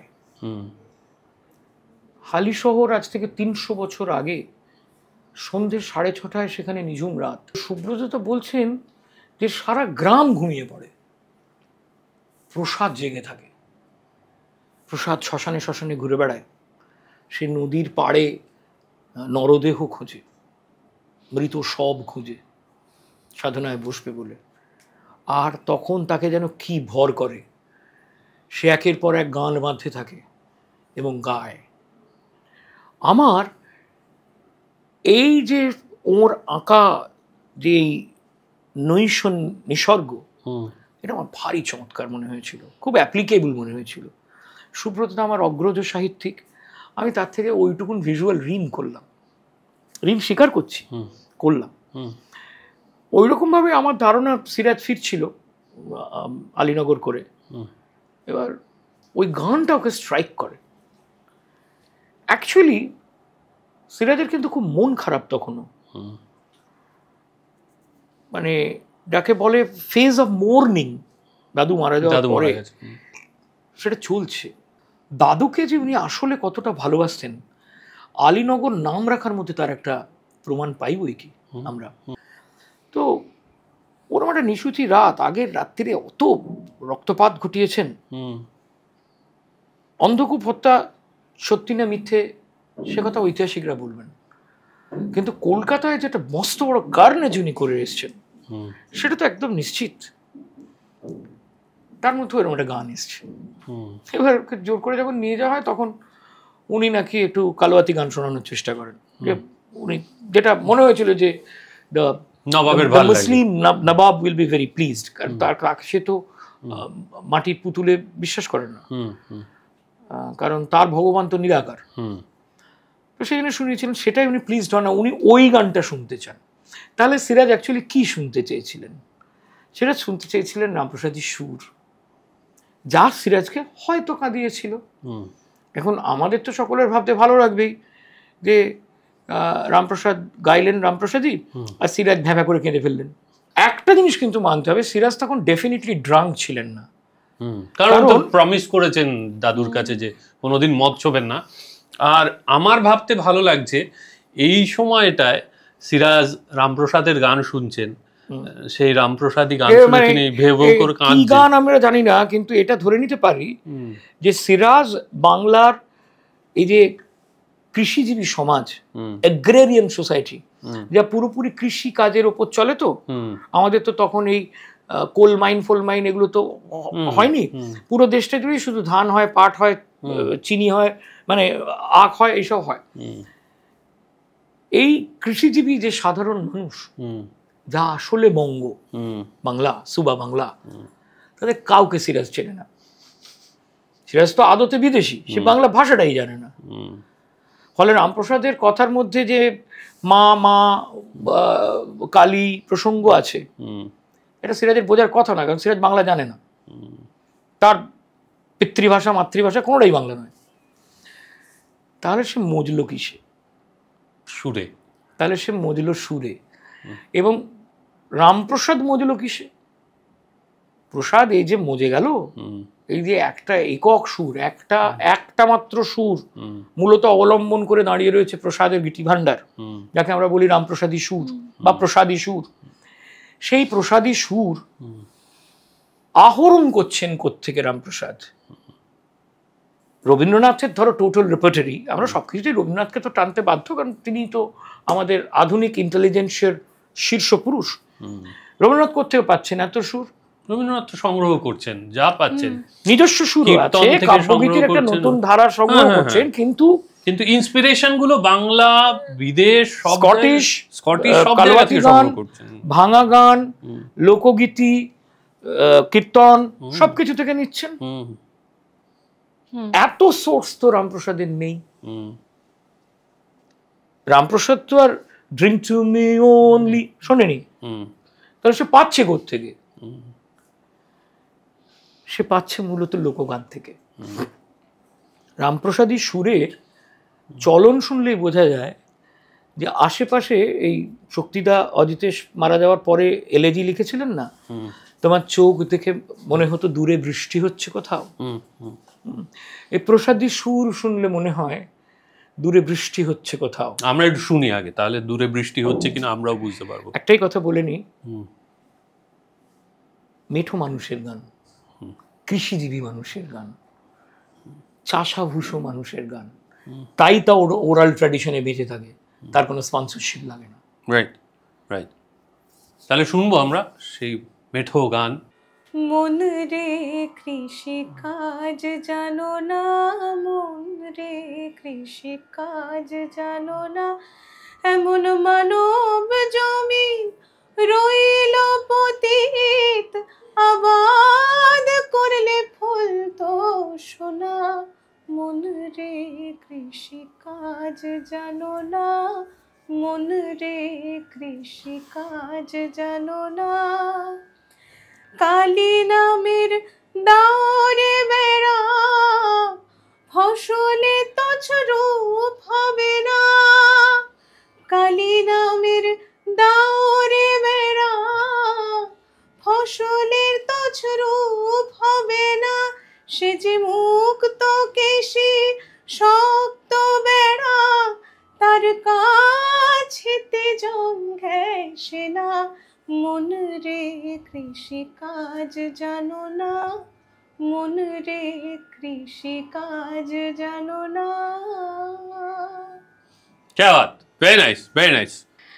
আমি একটা জিনিস স্যার আপনার কাছ থেকে জানতে চাইছি, সেটা হচ্ছে যে আগমবাগিসের যে আমরা কালী মূর্তিগুলো দেখি আর কি, সাধারণত সেটা আমরা প্রচলিত কলকাতায় যে কালী মূর্তিগুলো দেখি তার থেকে অনেকটাই ডিফারেন্ট, মানে ট্রাইবাল একটা শেপ থাকে তার মধ্যে। সম্ভবত কৃষ্ণানন্দ আগমবাগীশের যে উপাখ্যানটি রয়েছে, সেই বিখ্যাত উপাখ্যান সকলেই জানেন, আমি এখানে খুব ছোট করে মেনশন করছি যে ওই কালকে ভোরে উঠে যাকে প্রথম দেখব তার মধ্যেই আমি হয়তো কালীকে খুঁজে পাবো, এই ধারণা ছিল। উনি বেরিয়েই উনি দেখেছিলেন যে একটি 8 হাতি স্বল্পবাস একটি উদ্ভিন্ন যৌবনা যুবতী, সে ঘুঁটে দিচ্ছিল গোবর থেকে, এবং সে কৃষ্ণানন্দকে দেখে, অপরিচিত পুরুষ, তাকে দেখে সে লজ্জায় ঘুমটা টানার চেষ্টা করলো, একটু শাড়ি টাড়ি গোছালো, তাতে খুব একটা কিছু হলো না, এবং মানে সে লজ্জায় জিভ কেটেছিল। তাতে আগমবাগীশের মনে হয় যে এই তো কালী। তো এই ভদ্রমহিলা খুব সম্ভবত একজন উপজাতীয় মানুষ, আমরা যাদের ট্রাইবাল বলতে ভালোবাসি, দো ইট ইজ এ টেকনিক্যালি খুবই একটা আপত্তিজনক শব্দ। তো সেই ভাবনাটা থেকে যেহেতু এসছিল, ফলে হয়তো এরকম একটা ফর্ম সেই জন্যে ক্রিয়েটেড হয়। আর কলকাতায় যে সমস্ত শ্যামা মূর্তি আমরা দেখি, এমনকি নবীন ভাস্করের তৈরি আমাদের মা ভবতারিণীর মূর্তি দক্ষিণেশ্বরের, সেখানে তো অনেক পেলব, কারণ সেটি তো কুমারী মূর্তি। আমরা এই যে দশ মহাবিদ্যার অন্যতম মানে প্রথম মহাবিদ্যাই তো হচ্ছেন কালী। ওকে ভাবাই হয় যে উনি ষোড়শী সুন্দরী, চিরকুমারী, অথচ চিরজননী। ফলে সেখানে অনেকটা রূপটা শান্ত হয়ে পড়ে।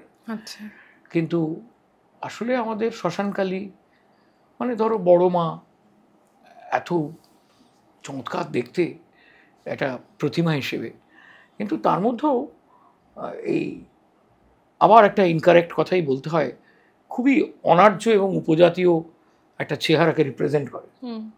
তো এই ডাইকটমি তো আছে। না, কিন্তু অনার্য কি কালী? কালী কি করে অনার্য হবে? আমি তো এটা আমি ব্যক্তিগতভাবে বিশ্বাস করি না, আমি তো পণ্ডিত নই। আমার স্বল্প বুদ্ধি যেটা বলে যে কালিকা পুরাণ একটা সম্পূর্ণ পুরাণ রয়েছে কালীর বৃত্তান্ত নিয়ে।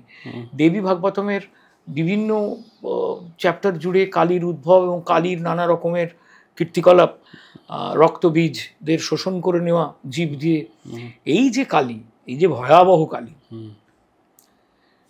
সেই রণচণ্ডী কালিকা মূর্তি তা তো বারবার সংস্কৃত মেন টেক্সটগুলোতে উল্লেখ করা হচ্ছে, তার উপাখ্যান রয়েছে। তো সেগুলো তো সম্পূর্ণ আর্য সাহিত্য। আমার স্বল্প বুদ্ধিতে এটাই মনে হয়। না, এমনকি রাজস্থানেও তো কালী মূর্তি শৈলেই দেখেছো বোধহয়। হ্যাঁ হ্যাঁ হ্যাঁ, আমি গেছিলাম তো ওখানে দেখেছিলাম। ওটা তো আর্যদেরই, রাজস্থানের জয়পুরে যেটা রয়েছে, জয়পুরের জয়পুর ফোর্ট, যেটা আর কি ঢুকতেই, ফোর্ট দিয়ে ঢুকতেই যেটা একটা মূর্তি আছে, যেটাকে নিয়ে কথিত আছে যে মূর্তির ডান দিকে বা বাঁ দিকে মুখ বেঁকে গেছিল।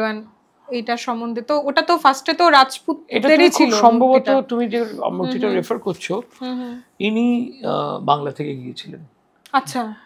মহারাজ প্রতাপাদিত্য, যশোর নগর ধাম প্রতাপাদিত্য নাম মহারাজ বঙ্গযোগায়স্থ, নাহি মানে পাতসায় কেহ নাই আটে তায় ভয়ে যত ভূপতি দ্বারস্থ। এই 12 ভূঁইয়ার অন্যতম নেতা যশোর রাজ প্রতাপাদিত্যকে যখন আকবরের সেনাপতি মানসিংহ এবং তার অ্যাপ্রেন্টিস ছেলে যুবরাজ সেলিম এরা যখন দমন করলেন এবং প্রতাপাদিত্য আনফর্চুনেটলি অ্যারেস্টেড হয়ে গেলেন, তখন ওরা তোকে নিয়ে যাচ্ছিল। তার সঙ্গে প্রতাপাদিত্যের আরাধ্যা দেবীকে মানসিং লুট করে নিয়ে যান। আচ্ছা, তো তিনি ওখানে প্রতিষ্ঠিত হয়েছেন। ওকে, মানে বাংলার সেই কালী এখন সেখানে রয়েছে, রাজস্থানে প্রতিষ্ঠিত। Amazing, amazing. এরকম তো অনেক আছে। নন্দকুমারের কালী, মহারাজা নন্দকুমার, হ্যাঁ, আকালিপুরের গুচ্ছ কালী। এই মূর্তিটি পাথরের। এই মূর্তিটা নন্দকুমার আনেন বেনারস থেকে। ইনি বেনারসের জলের তলায় ছিলেন। বলা হয় ইনি জরাসন্ধের কালী। আচ্ছা। কবে মগধরাজ জরাসন্ধ, কৃষ্ণের আর্চ রাইভাল, কৃষ্ণের মামার শ্বশুর, কংসের শ্বশুর এবং মগধরাজ, তো সেই মগধরাজের কালী ছিলেন এই আকালিপুরের কালী। আচ্ছা। তো তিনি কি করে, মানে জরাসন্ধের তো এরকম একটা কার্সড ডেথ, কৃষ্ণের অন্যতম নৃশংস কীর্তি জরাসন্ধকে মারা, তারপরে তার কালী কোথা থেকে কোথায় গেল কেউ তো যায় না। তো অহল্যাবাই, মানে হোলকার রানী অহল্যাবাই, তিনি শিব খুঁজতে গিয়েছিলেন বেনারস। তো নদীতে জাল দেওয়াচ্ছেন যে স্বপ্নাদ্য শুনেছেন ওখান থেকে বেরোবে শিব। তো শিবের জায়গায় উঠলেন এই কালী। এবার উনি তাকে নিতে চাইলেন না। আমরা ধরে নিতে পারি অহল্যা ঘাটের কাছাকাছি কোনো একটা জায়গা থেকে উঠেছিলেন ইনি। তো তখন তিনি দায়িত্ব নিতে চাইলেন না, তিনি ওটা দিয়ে দিলেন কাশীরাজ চৈত সিং। চৈত সিংয়ের প্যালেস এখনো বেনারসে ঘাটের ওপর রয়েছে। তো চৈত সিংও খুব, মানে কালী তো ভয় পেত লোকে, কালী তো কেউ বাড়িতে রেখে পুজো করতে চাইতো না। তো তখন নন্দকুমার ওখানে এবং হেস্টিংসও ওখানে। হেস্টিংস ওটাকে বাগাতে চাইলেন। তার উদ্দেশ্য হচ্ছে এনশিয়েন্ট কিউরিও হিসেবে ওটা উনি ভেট পাঠাবেন তাঁর রাজদরবারে। বোঝো, এবার ন্যাচারালি তখন তো প্রোটেক্ট করতে হবে। নন্দকুমার এটাকে বাগালেন বা চেয়ে নিলেন চৈত সিংয়ের কাছ থেকে, কিছু একটা হবে। এবার নৌকো করে নিয়ে এলেন দেশে বীরভূমের আকালিপুর। সেখানে উনি প্রতিষ্ঠা করতে চাইলেন নিজের গ্রামে, আকালিপুরের গ্রাম। এবার মা নাকি স্বপ্নে দিলেন কালী যে তুমি এই অমাবস্যার ইয়ের আগে, সূর্যাস্তের আগে মন্দির কমপ্লিট করবে, নাহলে কিন্তু আমি অভিশাপ দেব। হলো না, কমপ্লিট করতে পারলেন না, এবং প্রায় বিনা মেঘে বজ্রাঘাত হলো মন্দিরের ওপর, মন্দিরের দেয়াল পুরো ফেটে গেল এবং মন্দির কমপ্লিট হলো না। ঠিক ওই অবস্থাতেই মন্দির এখনও রয়েছে।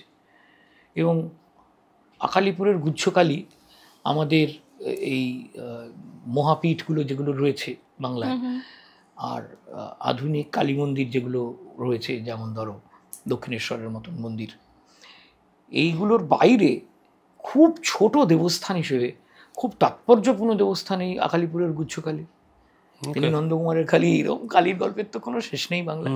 এবার আমরা আবার ফিরে আসি রামপ্রসাদের জীবনের অত্যন্ত গুরুত্বপূর্ণ অধ্যায়, রাজা কৃষ্ণচন্দ্র, মহারাজ কৃষ্ণচন্দ্র, অর্ধবঙ্গেশ্বর কৃষ্ণচন্দ্র। তার সঙ্গে রামপ্রসাদের দেখা হচ্ছে কিভাবে, এবং ফাইনালি সভায় বোধহয় সেরমভাবে পার্মানেন্টলি রামপ্রসাদ কোনোদিনই অংশগ্রহণ করতে পারেননি। কৃষ্ণচন্দ্র চেয়েছিলেন বলে মনে হয়। দুজনের মধ্যে যোগাযোগ হচ্ছে, এই গল্পটা এবার দুজনের মধ্যে যোগাযোগ হচ্ছে, তার একটা কিংবদন্তি আছে যেটা হালি শহরের সব লোক বিশ্বাস করেন এবং আমিও বিশ্বাস করি, যে হালি শহরে উনি ওই রাম সেনকে দেখাতে আসতেন। এটা তো একটা বললাম। তার সঙ্গে যেটা হলো, যদি কৃষ্ণনগরের অবস্থান লক্ষ্য করো, জলঙ্গি দিয়ে নেমে এসে গঙ্গা দিয়ে উনি আসছেন, লম্বা নৌকোযাত্রা, কতগুলো বেসিক নিড, টয়লেট ইত্যাদি, বিশ্রাম করা, এগুলোর প্রয়োজনে সম্ভবত উনি হালি শহরে একটা হাওয়ামহল তৈরি করেছিলেন। আমি আঁতিপাঁতি করে খুঁজেছি হালি শহরে, এবং হালি শহরের যে পৌর প্রশাসন এবং রামপ্রসাদের ভিটের রক্ষণাবেক্ষণ যারা করেন, তারা কেউ আমাকে বলতে পারেননি কোথায় মহারাজ কৃষ্ণচন্দ্রের এই হাওয়ামহল ছিল। এখন তার কোনো চিহ্ন পর্যন্ত নেই, কিন্তু হয়তো ছিল। এবং নদিয়ারাজ কৃষ্ণচন্দ্র যে প্রসাদের থেকে খুব বড় তা তো নয়। 19-20 নাটোর রানী ভবানী, নদিয়ারাজ কৃষ্ণচন্দ্র, রায়গুণাকর ভারতচন্দ্র এবং রামপ্রসাদ সেন একটা দশকের মধ্যে জন্মাচ্ছেন। ওই 1714 থেকে যে আমলটা আরম্ভ হলো, 1724-এর মধ্যে সব এরা রয়েছেন। তো ফলে এমন হতেই পারে যে কৃষ্ণচন্দ্র কম বয়স থেকেই রামপ্রসাদের গান শুনেছেন, এবং 57 পলাশীর যুদ্ধে কৃষ্ণচন্দ্রের যে অনবদ্য ভূমিকা ষড়যন্ত্রী হিসেবে, একটা মাস্টার স্ট্রোক তো এটা।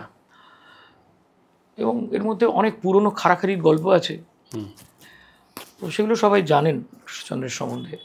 কিন্তু কৃষ্ণচন্দ্রকে মাঝে মধ্যে কলকাতায় যেতে হতো। এত বড় একটা কনস্পিরেসি সামলেছেন, কলকাতায় আসেননি তা তো হতে পারে না।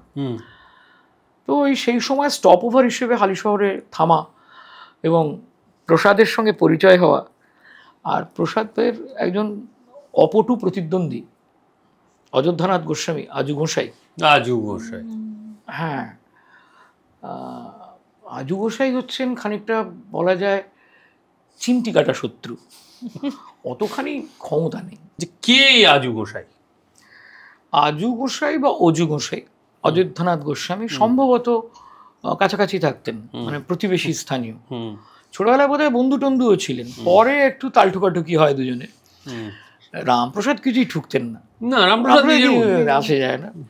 তো এর সম্বন্ধে রামপ্রসাদের প্রথম জীবনীকার ঈশ্বরগুপ্ত, যিনি নিজে কাঁচড়াপাড়ার মানুষ এবং হালিশহরের ঠিক উল্টো দিকে কাঁচড়াপাড়া, তিনি যেটুকুন লিখছেন সেটুকুন আমি আমার বই থেকে একটু পড়ে শোনাচ্ছি।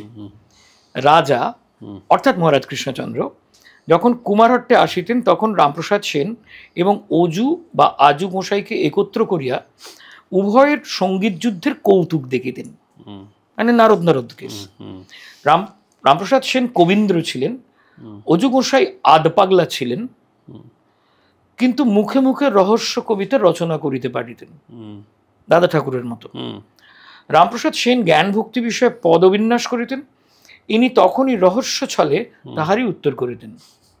রহস্য বলতে এখানে বুঝতে হবে কৌতুক, এইটুকুন কথা বলছেন ঈশ্বরগুপ্ত।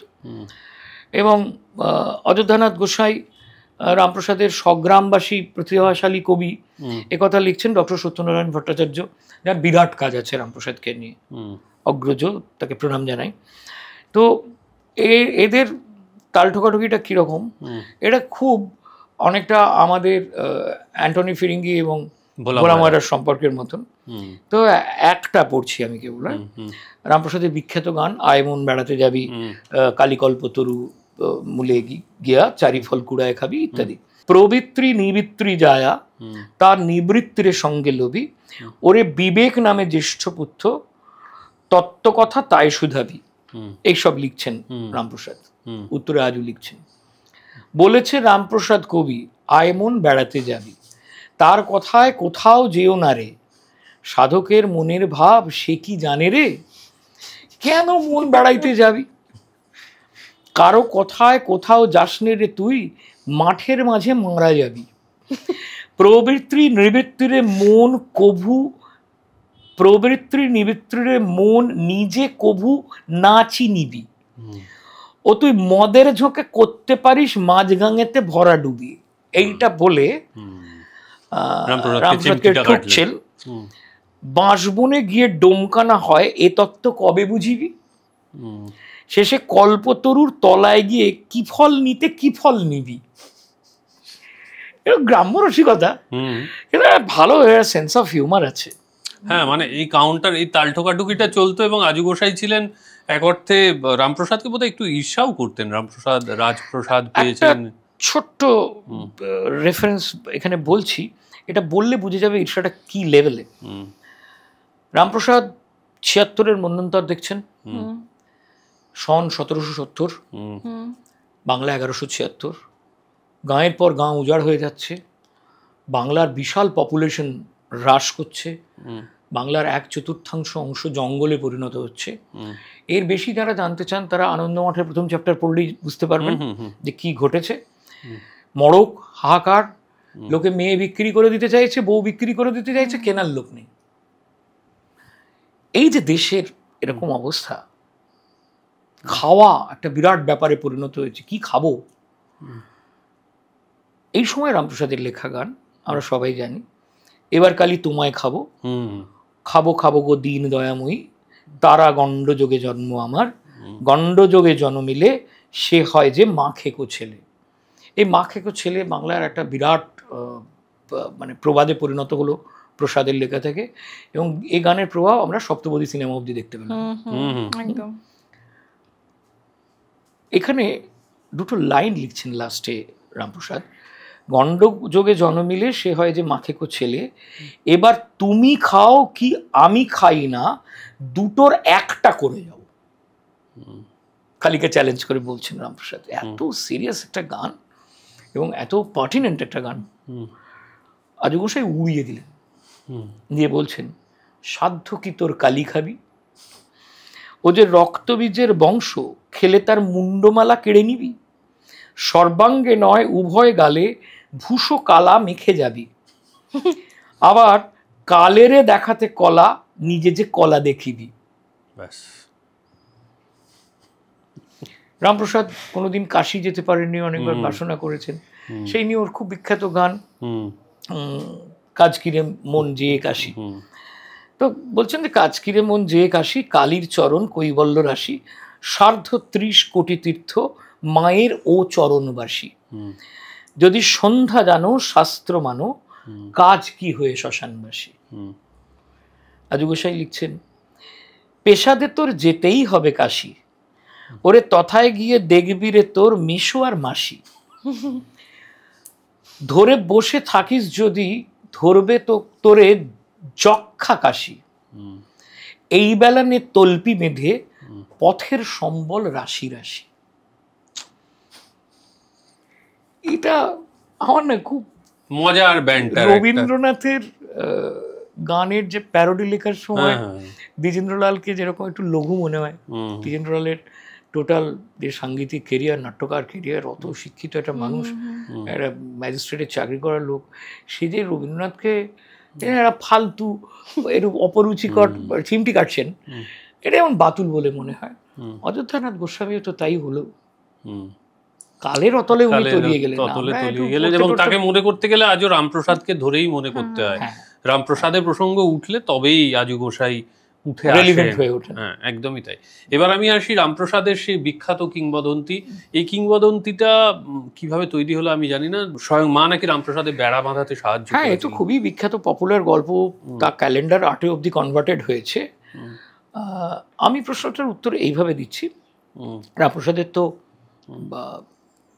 মানে 4 সন্তান রয়েছেন, তার মধ্যে কোনো একটি মেয়ে এই বেড়া বাঁধায় হেল্প করছিল বাবাকে, তো তারপর সে কোনো কারণে ভেতরে গেছে, বাবা টের পায়নি, মা এসে বেড়া বেঁধে দিয়েছেন। এই তো হচ্ছে গল্পের সারাচ্ছাটুকু।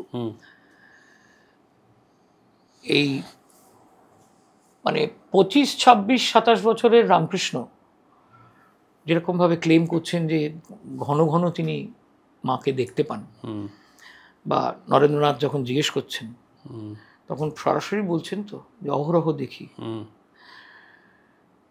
রামপ্রসাদের গান ঠিক উল্টো কথাটা বলে। রামপ্রসাদ সারা জীবন আক্ষেপ করছেন যে তিনি দেখা পাচ্ছেন না। খুব সম্ভবত জীবনের একেবারে শেষ দিকে এসে তার সত্যি সত্যি দৈব দর্শন হতো বলে মনে হয়। তার গান স্টাডি করলে বোঝা যায় যে অতি দীর্ঘকাল রামপ্রসাদ যে কালীকে দেখতে পাননি, সেই আক্ষেপটা ঝরে ঝরে পড়ে। আমার ধারণা এই ধরনের ছোট ছোট মিথ রামপ্রসাদের ওপর রামপ্রসাদের ভক্তরা আরোপ করেছেন। কোন ভক্ত? একাডেমিক ভক্ত নেই রামপ্রসাদের। প্রসাদের মৃত্যুর পর তার গানের উত্তরাধিকার যারা বহন করছেন, যারা রামপ্রসাদের গানকে বাঁচিয়ে রেখেছেন গেয়ে এবং শ্রুতিতে, তাদের মধ্যে থেকে এই ধরনের মিথগুলো ধীরে ধীরে রামপ্রসাদের সম্বন্ধে তৈরি হয়। রামপ্রসাদ খুব সামাজিক জীব নন। রামপ্রসাদ তান্ত্রিক তো বটেই, স্ত্রীর সঙ্গেই সাধনা করতেন। এটাও একটা খুব আশ্চর্য জিনিস। সাধারণত স্ত্রীর সঙ্গে কালী সাধনা আর কারুর ক্ষেত্রে তো খুব একটা দেখছি না। শারদামণি রামকৃষ্ণদেবের জীবিতকালে ঠাকুর তাকে ফলহারিণী কালী পুজোয় পুজো করছেন, ঠিক কথা, কিন্তু তার বাইরে ঠাকুরের সঙ্গে সঙ্গে উনি সাধনা করছেন এমন ছবি কিন্তু নেই। ইনফ্যাক্ট মায়ের সবচেয়ে বড় কন্ট্রিবিউশন রামকৃষ্ণদেবের জীবিতকালে আমি মনে করি ওর শেষ জীবনের সেবা করাটা, কাশীপুর উদ্যানবাটিতে যখন রয়েছেন ঠাকুর। এবং মা যে আমাদের সকলের মা হয়ে উঠলেন, 17 মা 17 মা, এটা ব্রহ্মানন্দ, বিবেকানন্দ প্রভৃতি রামকৃষ্ণর শিষ্যেরা ওকে যে সংঘ জননী করে তুললেন, সেইখান থেকে মায়ের নিজের স্পিরিচুয়াল জার্নিটা অনেক বড় হয়ে ওঠে, যার সূত্রপাত অবশ্যই ফলহারিণী কালী পুজো। কিন্তু তাকে আমরা পরমহংসের সাধন সঙ্গিনী বলতে পারি না সেইভাবে, সরাসরি সাধন সঙ্গিনী, কিন্তু সর্বাণী সরাসরি সাধন সঙ্গিনী ছিলেন। এটা আধ্যাত্মিক আলোচনার দিক থেকে, কালী আলোচনার দিক থেকে খুব সিগনিফিক্যান্ট ঘটনা।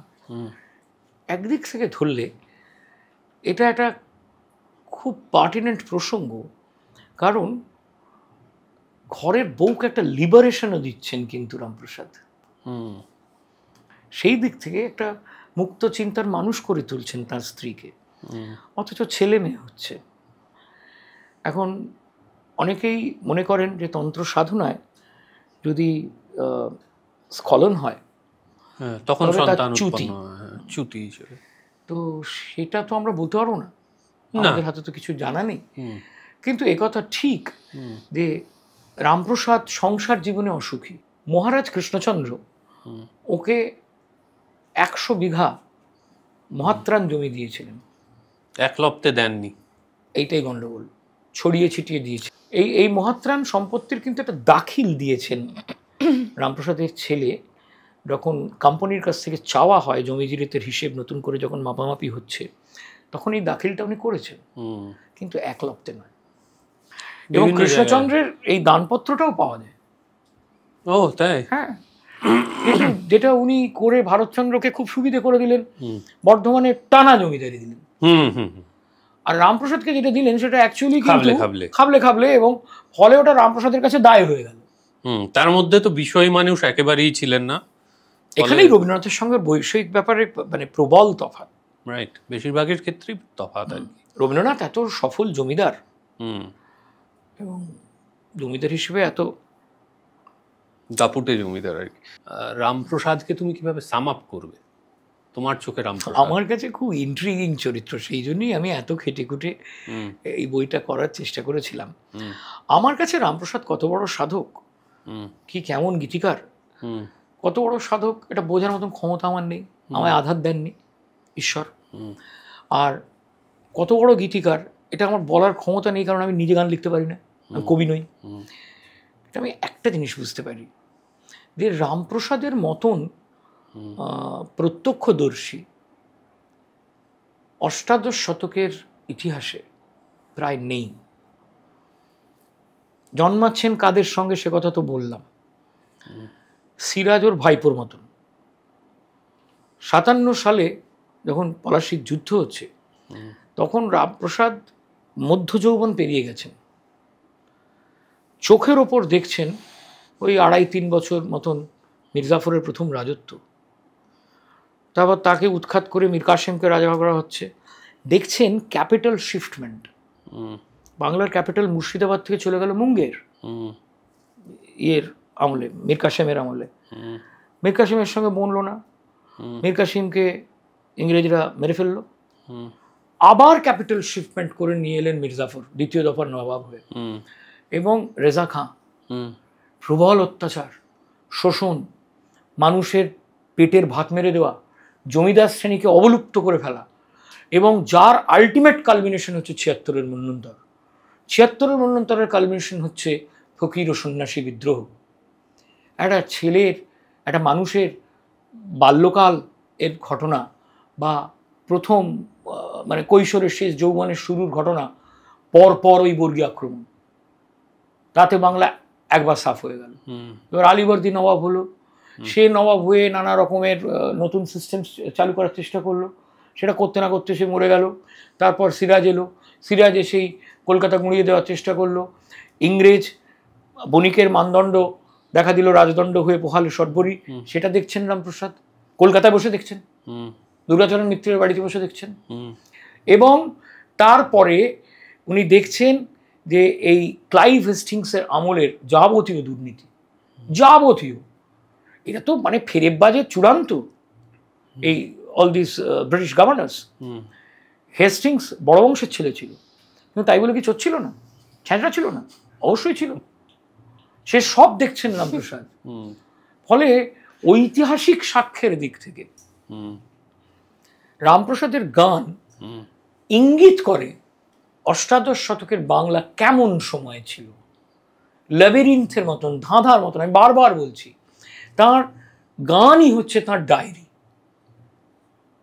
এটা লোক যেমন ডায়েরিতে প্রত্যেক দিন এন্ট্রি করে যে আজকে এই ঘটলো সমাজে, আজকে ওই ঘটলো সমাজে, হ্যাঁ, আজকে উনি এই বললেন, তার উত্তরে তিনি তাই বললেন। আজকের খবরের কাগজ যে কাজটা করে, একটা লোকের পার্সোনাল ডায়েরি যে কাজটা করে, একটা নিউজ চ্যানেল যে কাজটা করে, খুব প্রচ্ছন্নভাবে, খুব সন্তর্পণে প্রসাদের গানের মধ্যে সমকালীন ইতিহাস ওরকম টুকরো টুকরো ইঙ্গিত হিসেবে ছড়িয়ে আছে। বেশ, চিন্তাময়ী তারা তুমি আমার চিন্তা করেছো কি?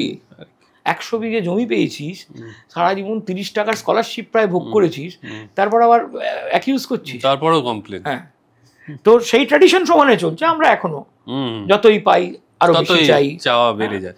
যাই হোক, যারা রামপ্রসাদ সম্পর্কে আরো ডিটেইল জানতে চান, আমরা আজকের পর্বে যেটুকু পারলাম আপনাদের জানালাম। তবে অবশ্যই আরো ডিটেলে শিবাশিসদার এই বইটা পড়ে দেখতে পারেন।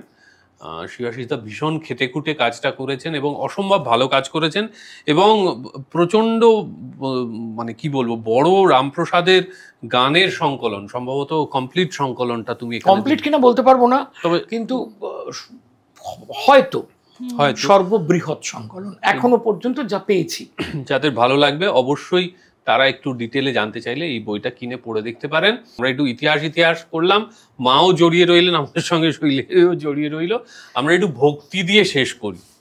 আমি একটাই কথা বলবো, কালীর দয়া, কালীর করুণা আপনাদের সকলের জীবন ভালো থাকুক, সুস্থ থাকুন, সবাই ভালো থাকুন, বিশ্বাস বজায় থাকুক। কালি কালি বল রসনা, কালি কালি বল রসনা, কালি কালি বল রসনা, কালি কালি বল রসনা,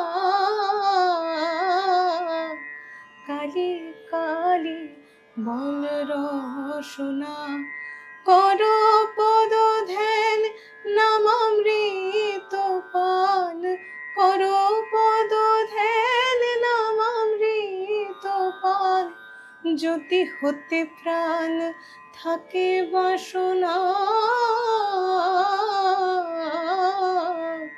কালি কালি বল রসনা, কালি কালি বল রসনা, কালি কালি বল রসনা। জয় মা, জয় কালী। সবাই খুব ভালো থাকুন। যদি পর্ব ভালো লাগে অবশ্যই সাবস্ক্রাইব করুন। ধন্যবাদ।